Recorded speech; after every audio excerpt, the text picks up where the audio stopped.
It's your nigga Spook 101. Spook. Be Spook. Kel. Man, whatever y'all trying to call me, man. What the fuck going on, bro? We got this real shit, bro. We got... Look, hold on. Matter of fact. It's 9:35 in the morning. I hate the morning, so you know how easy this shit finna be? I'm finna do reaction videos until 12 o'clock, cause who the fuck wanna sit and do nothing till 12? Like, I ain't gonna lie. It ain't shit to do at fucking 9 o'clock in the morning. I don't know. We can make reaction videos though. Okay then. Let's go. Depending on how I feel, I might make this 2 parts. This is a 40-minute video. Or I might just make it a whole video. Ain't nobody gonna watch it. So I might as well make it 2 parts. Let's get right. You see where she's hit at? No, it's on the side of her head. They're saying she's pregnant too. Take a deep breath. Damn, bro. This woman was Pregnant lady, dead. just informed that her daughter, Tiara Harris, was shot in a gang-related incident and is in critical condition. They just were shooting. She beautiful too. And the blood just started dripping from her head, like she in the ambulance. Like I can't even talk right now, bro.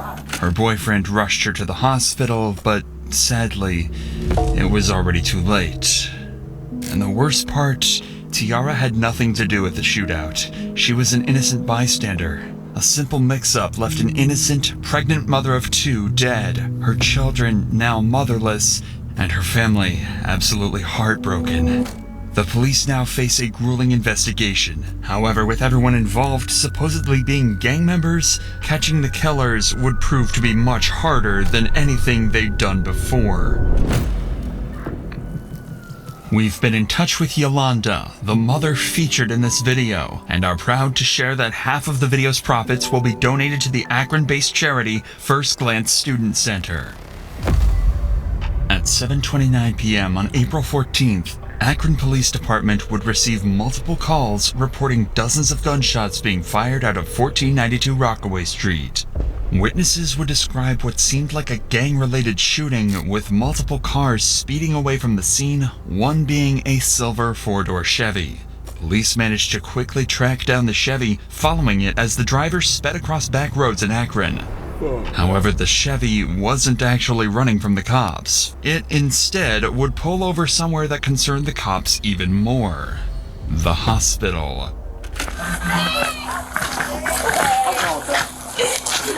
There's someone in the car still. Hey, hold up. 5807. 5807. Go ahead and shut the car off. Shut the car off. Shut the car off. Here, go ahead and put your hands on top of your head, alright? Nope. Hands on top of your head. Step out. This nigga got a ski mask on. This look like the nigga that shot the girl. Step up. Well, do we have someone checking High Street? Alright, man. Here, step back here to the back of the car. Go ahead and put your hands behind your back. With the incident being reported as a gang-related shootout, police would assume the man driving the Chevy to be a gang member, meaning he would be very unlikely to talk to them. So instead, they decide to stop him in the back of a patrol car for later interrogation. As this was going on, dozens of additional 911 calls would ring in, witnesses would arrive at the Akron Police Department to give their testimonies, and more cars would arrive at the hospital. Most importantly, though, 4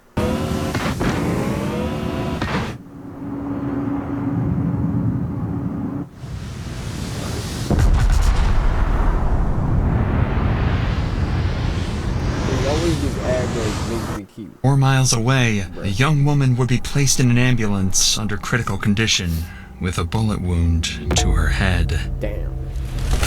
Turns out all of this would be connected to a large group.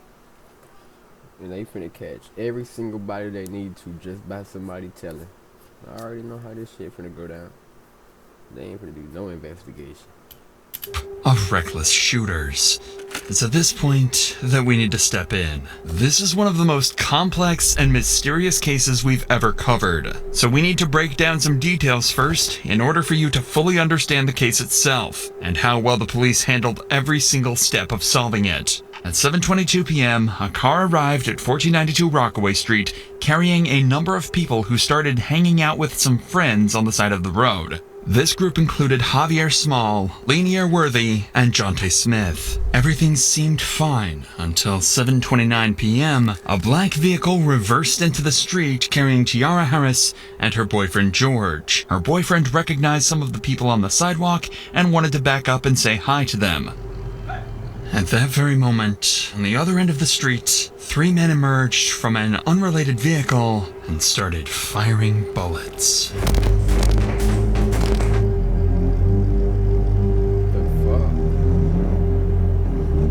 These men were Zaire Saunders, 17-year-old Antonil Whitaker, and Darion Rackley, all affiliated with the gang BBM, a notoriously violent gang active in Akron at the time. There was also the driver of the car, Jeremiah Williams. Their shots scattered the group on the sidewalk, with everyone running for cover. In the panic, Jonte and Javier drew their guns and began to shoot back. Bullets went back and forth, and everyone went into a panic as they realized their lives were at risk and a bullet could strike them at any moment. Seconds later, the dust settled, and the BBM members Zaire, Antonil, and Darion fled the scene. However, a grueling silence would ring throughout the street as Tiara's boyfriend, George, realized Tiara was the sole victim of the shooting. With BBM splitting up and running in different directions, George flooring it to the hospital, and everyone on the sidewalk either heading inside or preparing to head to the hospital too, cops would begin the grueling task of figuring out what just happened, and who, ultimately, was the... What these niggas jumped out the car for, like, I feel like they just proved a point. Just wanted to hop out, prove a point. We shoot, nigga, we shoot. Cause what the fuck was that? Then they split up on some shit. They did not get back in the same car. I don't know, bro. They just bored, bro. I'm just tired. Get this video out the way. One that fired the killing shot. Now that you understand exactly what happened, we can join the police as they try to figure out what just went down and how to solve the developing mystery. Remember that all the cops have received at this point is a phone call alerting them to the shooting, and a description of the silver Chevy they've just pulled a gang member from. There's another victim that said we don't know where that victim's going to go. There's a possibility that victim may be deceased. Yeah, they got shot. Okay. Someone's got to go check, probably. Two of the officers ran over to the front of the hospital and discovered Javier Small and his girlfriend in complete distress. He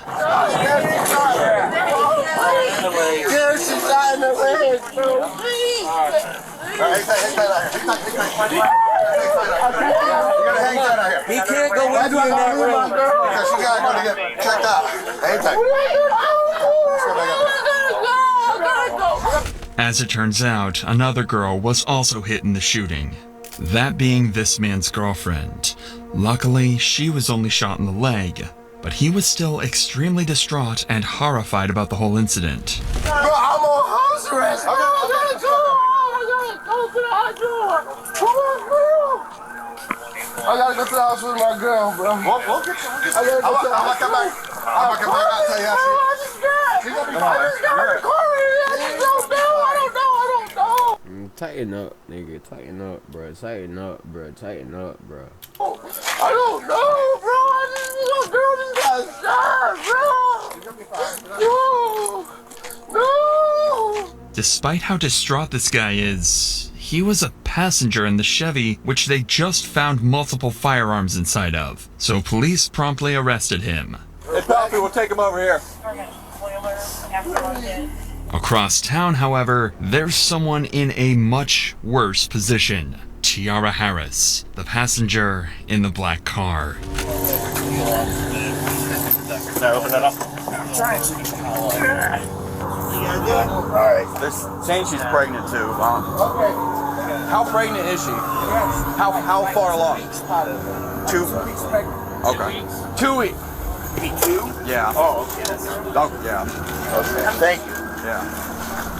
44, is there anything flying around? Am I allowed to ride in the car with her though to the hospital? Not right now. I'm sorry, man.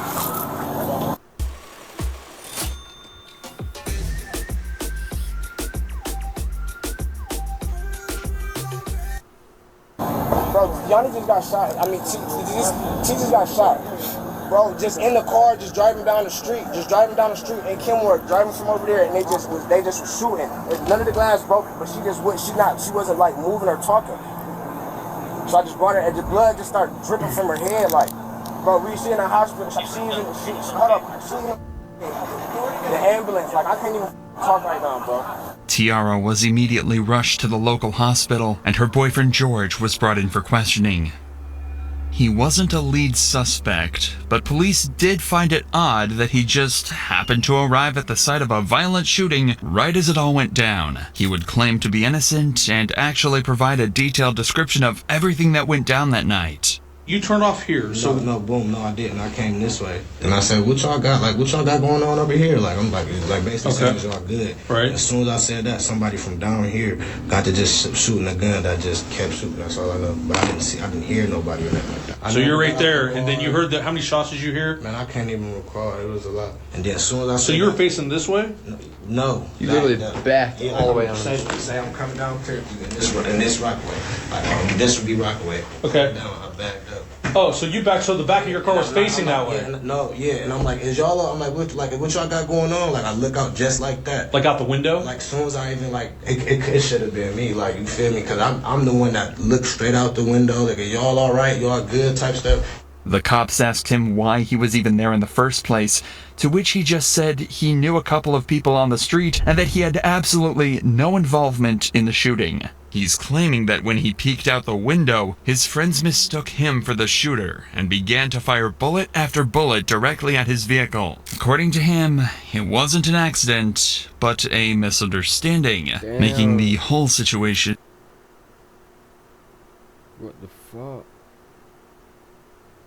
That nigga said, y'all good? And these niggas started shooting. Group number 2 started shooting.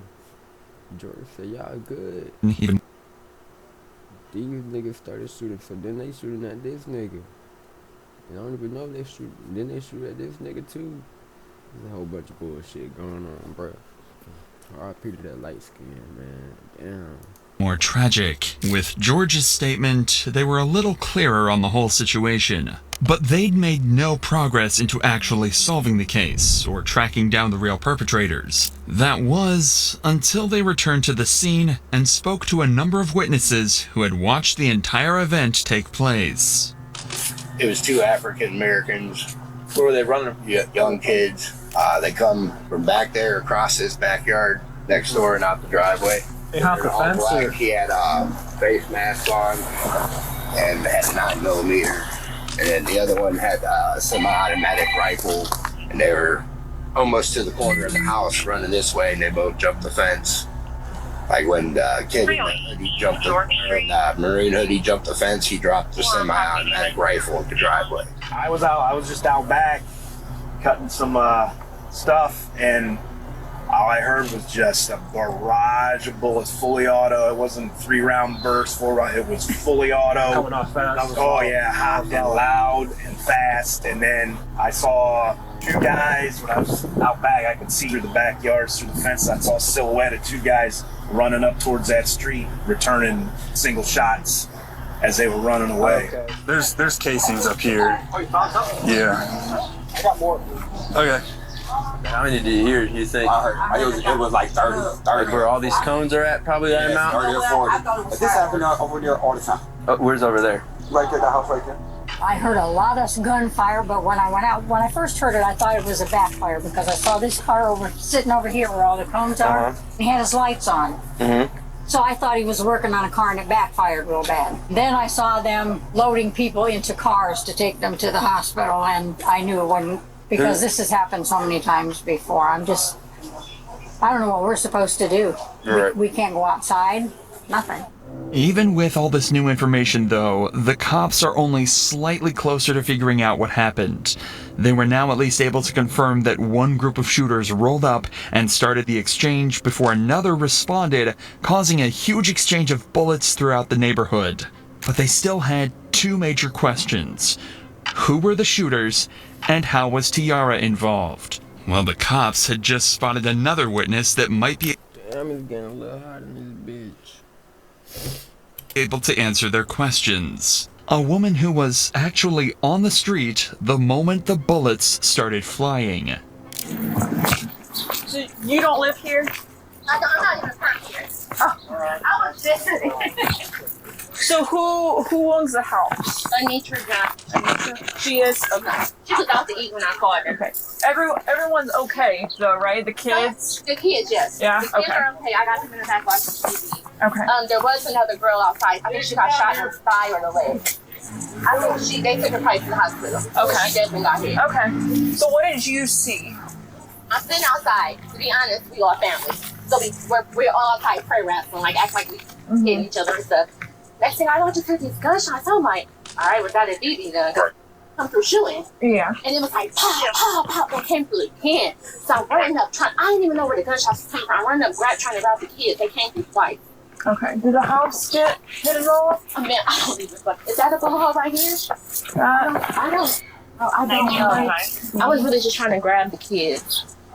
You said so what? They got out of a car? They didn't even get out of the car. Or they just started. They were hanging out. They was shooting? hanging out shooting. Okay. Did you see how many by chance? Three of them. Okay.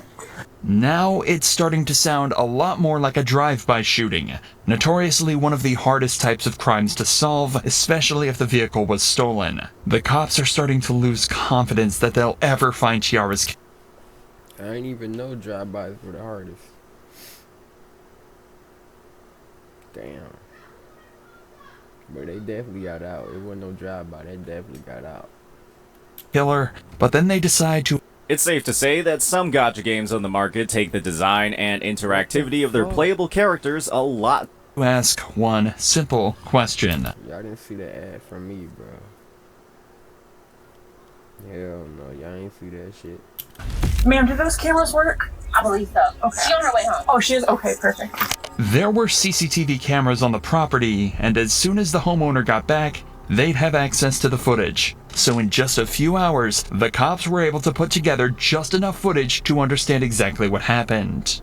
Remember, we already know all of this, but for the police, this was huge. Now they had a detailed timeline of the entire incident, including at what time it went down, how many people were involved, and which vehicles the suspects used. This would be very useful in the coming interrogations in terms of verifying their suspects' claims and pressuring them to confess. Police finally had a solid piece of evidence, and right as their case had started to build some substance, their biggest lead yet would step out right in front of them. I have video of them carrying the girl that got shot. I can put it on the SD card. Then our link that's not the same one that was at She'll send her a No, link and then that she can was just upload it from there. right after they took off. Not only had they seen the entire thing go down, but as soon as they heard gunshots, they started recording. They managed to get this clear footage of a man getting into the same vehicle spotted at the shooting just minutes earlier. Damn.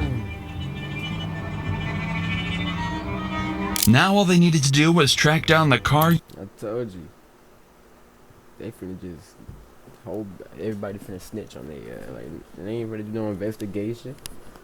If the cops sat there and had to investigate that shit on their own, they was not finna get nobody. Using the visible license plate, and they'd have their first lead suspect. But with that said, these kids were no strangers to running from the police, and the officers would begin the hunt to find these evil teens.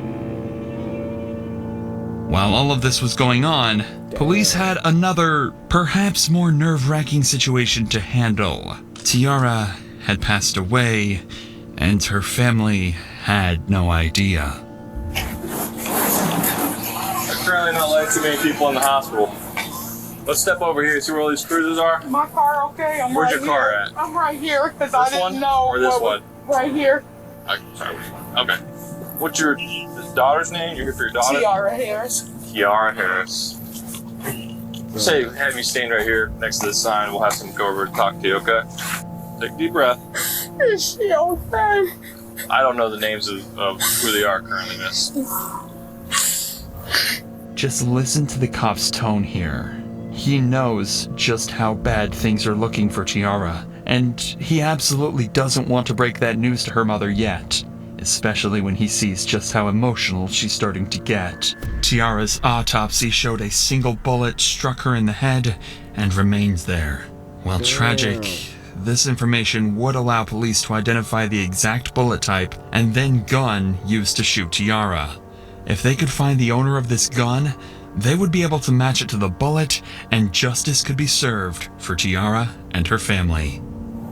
Hey, come here! They got a bunch of people showing That's up. my son and my nephew. Okay, well, listen, they can't go in. It's gonna be you. Y'all go in the car. Go in the car. They telling us to wait outside. I know. I'm going in. Go in my car.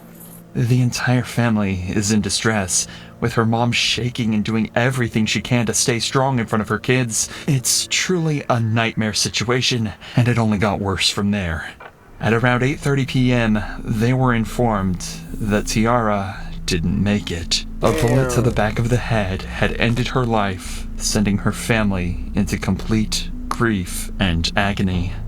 Now, police knew that they absolutely had to catch the people that did this to Tiara, or risk letting down her and her entire family. At this point, police had 6 different suspects on the run, all tied to the shooting, and they would eventually manage to track down and get interrogations with all of them. Their start came in the form of a Facebook post by someone named Jeremiah Williams, described as a member of the BBM gang. Apparently, the post consisted of him bragging about being at the shooting and escaping without getting caught. By using his Facebook profile, they'd find his address and pick him up for interrogation. With Jeremiah also being a supposed gang member, he too would prove to be extremely difficult to break. However, by using expert methods, police would actually get him to break completely, to the point where he actually started to cry. You want some tissue?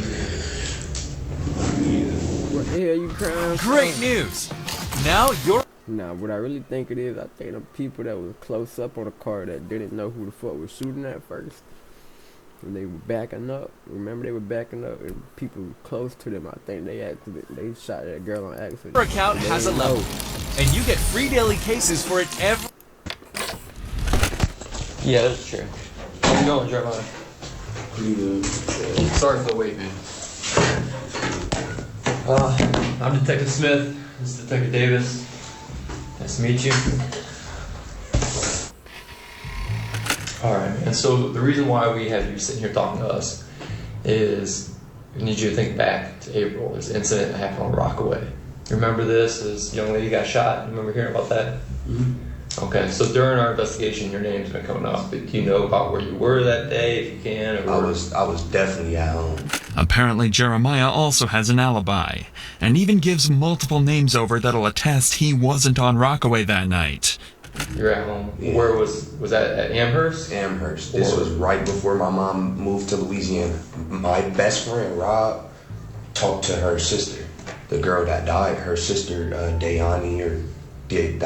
Diane or however you say her name. My best friend, Rob, was like in a kind of little... Like dating? Yeah, with her sister. And it was crazy. We got on Facebook and it was all over Facebook. Her sister had got killed and stuff. And my mom was like, ain't that the girl that came over here the other day? And we like, no, that was her little sister. Has her little sister reached out to you guys or anything? We haven't talked to her, and I don't talk to her at all for real, but. So you were at your house on Amherst? Yeah. Was there anyone with you that day?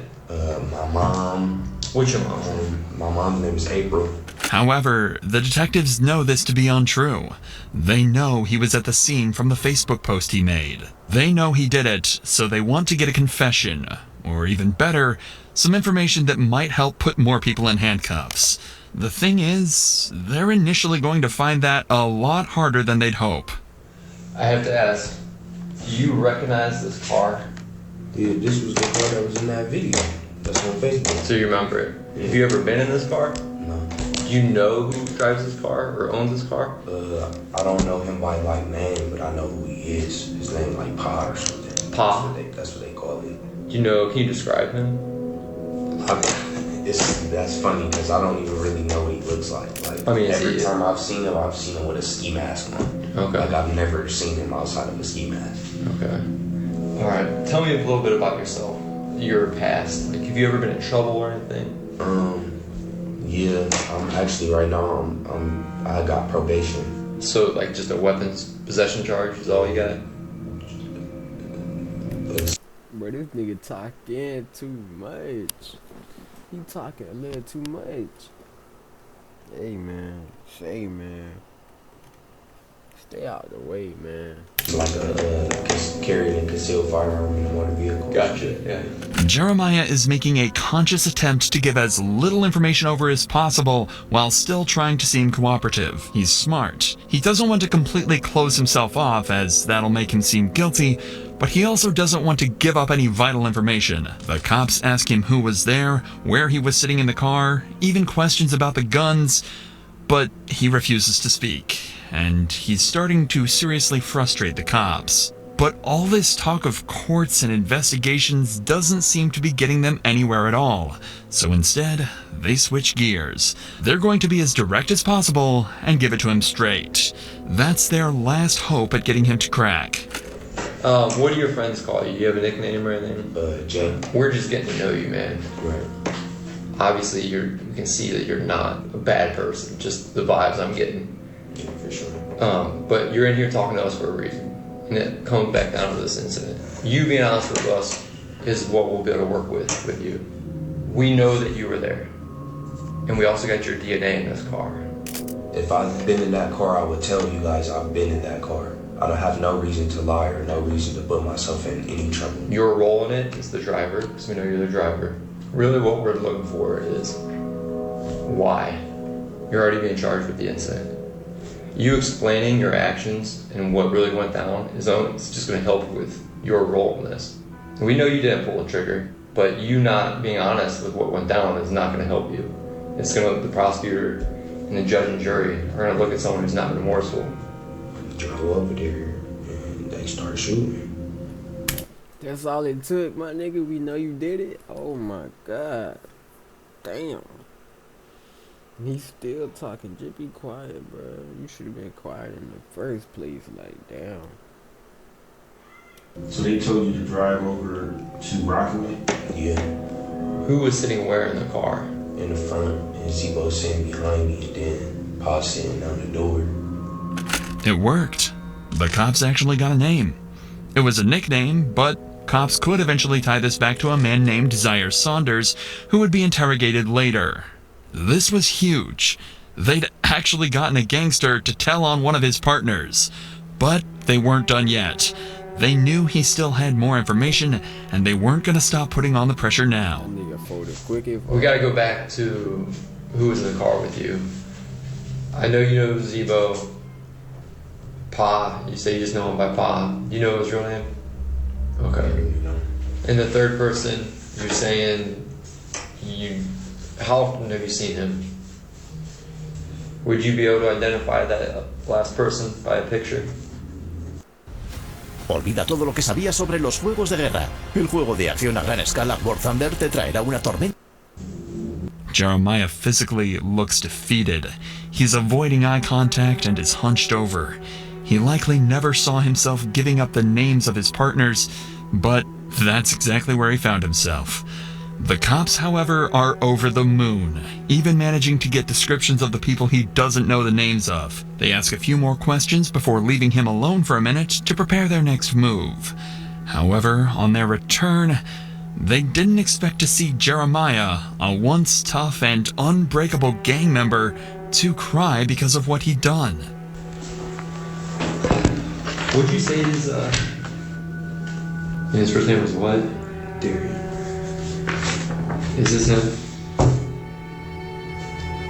You want some tissue, man?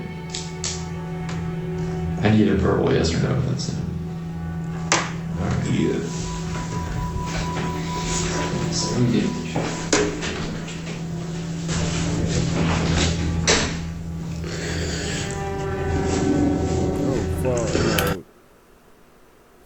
Oh fuck, no.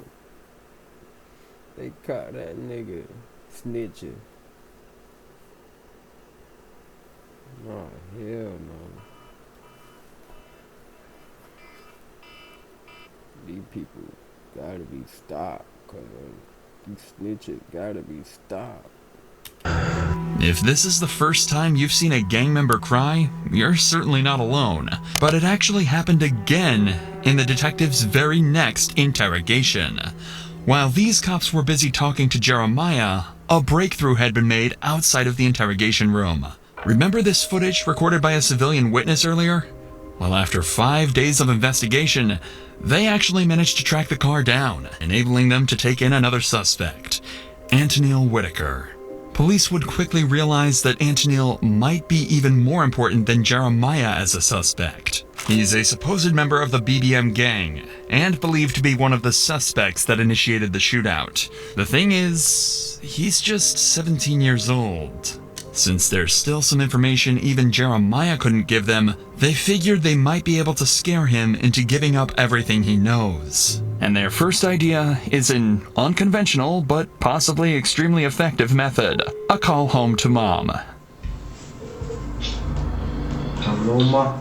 This is really, really serious now. You need to put yourself wherever you was and get to telling with your part as much as you can, because you can't take the blame for this, and this was not you. You shouldn't be sitting there. They know it's your car. You can't get out of that. You better than this. Antonil doesn't even seem to feel like following his mother's advice. Despite the fact that they know it was his car, he's claiming that someone else was actually driving it that day. And even more unfortunately, he'd forgotten exactly who. Listen to his story and see if you believe it as much as the detectives do. So you saying you were at home? No, wait, like the whole day? Someone took your car somehow, brought your car back, gave you the keys back or whatever, and then so you could take your sister home. That doesn't make sense, man. You know a jury, you know a judge. They're not. I'll be honest with you. I mean, it's not, what you're giving is not even a good statement. It's not even a good lie. That's why it'd probably be easier for you to tell the truth. You see, about an hour after the shooting, Antonil was confirmed to have used his car to pick his sister up from an event, meaning it was clear that he was still in possession of it. But that didn't faze Antonil, and despite how many questions police asked him, he refused to give up anything.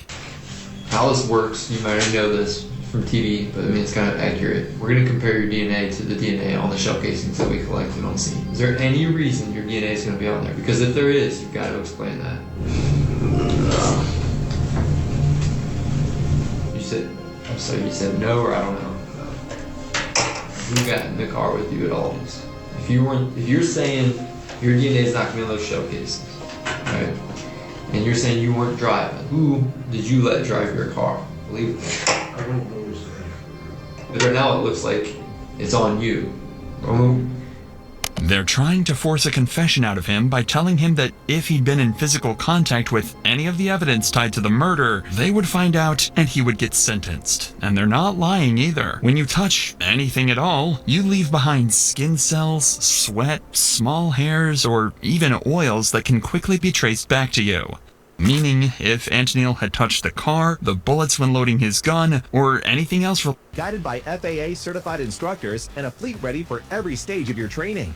From single engine fundamental related to the murder, police would find out. However, as of now, detectives haven't had the time to run these tests to confirm if his DNA was present, meaning they couldn't pressure him to a confession, and they'd have to wait until later. So in the meantime, they move their attention to the next suspect. Remember the man Jeremiah gave up to the cops back in his interrogation? That was Zaire Saunders. Once they had his name, they tracked him down and arrested him. And he would prove to be even more helpful than Antonil and Jeremiah combined. Did you know of or hear about that young lady who got killed? Yeah. Did you know her? No. We don't think that she was the one meant to be heard. And I mean, based on what we're seeing. But unfortunately, she did get obviously hurt. Her family's hurt. All right. You know, when we did that search warrant, we got your phone. Yes. Okay. and we downloaded your phone. And your location is putting you on Rockaway that day. No shit. What happened that day, man? I shot a pistol. You shot a pistol? Yes. This seems like a breakthrough. He's just admitted to being a part of the shooting, and it seems that all the detectives' work has just paid off. But they're not quite there yet. Of the 3 shooters, 2 did indeed use pistols, but one of them was actually yielding the extremely dangerous automatic rifle that can be seen clear as day in this footage here. Instead of jumping this fence after the shooting, the man with the rifle fled directly down Rockaway Street, and that's the direction Zaire's phone shows him running. The good news is, that clears Zaire of being the man that killed Tiara. After all, she was killed with a very specific pistol round. But that does put him directly in the spotlight of being the man with the most dangerous weapon, and one that is directly lying to the cops right now. And they're not about to let him get away with that. We have video of the incident. You're on camera shooting a rifle. Is it a pistol that holds, 2 rifle rounds? Like, I mean, it ain't just. It is big. Does it have a stock on it? Like something kind of modified type thing? No, it didn't have a stock on it. So describe it there. I mean, no, it is a rifle. That single piece of information resulted in Zaire actually getting the highest sentence out of anybody involved in the case. Just the use of such a dangerous firearm actually increased his prison time by somewhere between 10 and 15 years. Damn. But he still doesn't know that yet. He's still under the guise that if he helps the detectives out, he might get a better deal. So not only did he tell them where to find the rifle he used, he also gave up one of the most vital pieces of information the cops had received in the entire case. The group BBM. I just know they call it BBM. For real. BBM. Yeah. How the fuck did we even get the BBM, first of all? Hold on. This had nothing to do with BBM. This had something to do with the case, my nigga. Where BBM came from? It's getting out of hand now, I ain't gonna lie. Told the cops the name of the gang. BBM got a whole bunch of BB rats and shit. That was involved. A huge piece of information that will help them track down every last individual that was part of this attack. Now the detectives have just one more final question that'll hopefully put together the final pieces of the puzzle they're looking for. You've been extremely helpful throughout this whole interview, and you helping yourself out too. You gotta ask, whose idea was it? I know for sure it wasn't mine. They just around, so we'll just say yours, my dudes. But you got different dudes, and you got different, like, that's how they is. Well, they ain't say it right then and there. They said it on Facebook, like, but they was like, I knew they was talking about me. They just didn't say it directly to me, but I knew they was talking about me. He just gave up the group chat where all of these shootings supposedly were planned. With this, police simply had to cross-reference the names in the group chat with the supposed shooters on the CCTV, and the names that had been mentioned in previous interrogations, giving them enough evidence to sentence all 6 of the shooters. But unfortunately, this wasn't the resolution they'd hoped for. After examining all the weapons confiscated, it would turn out that none of them were a match to the bullet found in Tiara's head, meaning they still couldn't tie any specific person. But I told you, the people that shot that motherfucking girl is the people that nigga jumped out the car and said, yo, what y'all got going on? Them the only motherfuckers that shot that girl. To the actual murder. However, there is one puzzle piece we haven't told you about yet. The one that would solve this entire case. Watching the CCTV footage, it's clear that there is one man that directly shot at Tiara's vehicle. If you follow this man, dressed in all black, back through the CCTV, you can trace him all the way back to the driver's seat of this black truck. A black truck that, until now, the cops were completely unable to identify. But then, they received one final piece of footage from a witness, allowing them to track it back to the owner. 44-year-old mother, Kia Brown. Police realized they had to interview. You don't need to stress out about car insurance. You just go to Insurify. They can help you save money and headaches. No spam, no calls, no fees. View her, knowing that whoever was driving Kia's black truck that day killed Tiara Harris. Hey, how you doing, ma'am? Good. I'm Detective Smith. This is Detective Davis, back in police. Hi. Hey, we wanted to talk to you or whoever is driving, who drives this truck, reference that incident that happened up the street. They were being shot at, and we're finally trying to catch up with them. Looked like a couple males. And have you heard about this? I heard about what happened on the corner. This is my truck, but my son was driving. It wasn't Kia, but her son driving the car that night. And after running his name, they'd find out he had ties to a rival gang of BBM. So the detectives had Kia call her son and hand over the phone to the officers. I have some detectives here right now. The day that we were moving in, the incident that happened around the corner, they would like to speak with you. Do you have a moment? Can you go on break? How you doing, man? How you doing? Good. I'm Detective Smith. I'm with Detective Davis with me. Hey, what's your name before we get started, bud? Lanier Worthy. Lanier. All right, Lanier. How you doing, man? So listen, man, I won't keep too much of your time. We were wondering if we could talk with you and your mom maybe in person at some point, and we wanted to talk to you about the incident that happened up the street. We know you're over there, so we were hoping you could help us, actually. You're not in any trouble. We're actually hoping you could help us. Would there be a good day for you to... This weekend, Yeah, Sunday the 8th. Can we do it anytime after 2:30? Okay. Anytime after 2:30. All right, man. We appreciate it. We'll see you at 3:30. Okay. All right, buddy. Bye. And just like that, they had an interview scheduled, and this was the final suspect at the scene that they hadn't yet spoken to. The man suspected to be the driver of the black truck and the man they think shot Tiara. Dad, how you doing? What's up? Appreciate you talking with us. So, I mean, obviously you know why we're here at that incident that happened up the street. So, we just wanted to know your perspective. That happened that day. What'd you see? That type of stuff. You can run us through that day? I was standing in the driveway on my phone. Then heard shots. Like I done ducked. Then when the shots stopped, I heard that, ran to the car. When the shots started happening, you ran and got in the driver's seat, and then Teen got in your passenger seat. Okay. That was it. Lanier had just told them he was driving the black truck that day, confirming he was the man in all black that drove the truck and hopped in the Chevy. He was the man that fired the bullets. So they decided to ask him up front. I'm about to ask you something, man. I'm about to ask you from your parents. I'm sorry, but I gotta ask. Did you shoot that day? Yes, sir. Okay. Even though he said no, police already had all the evidence they needed.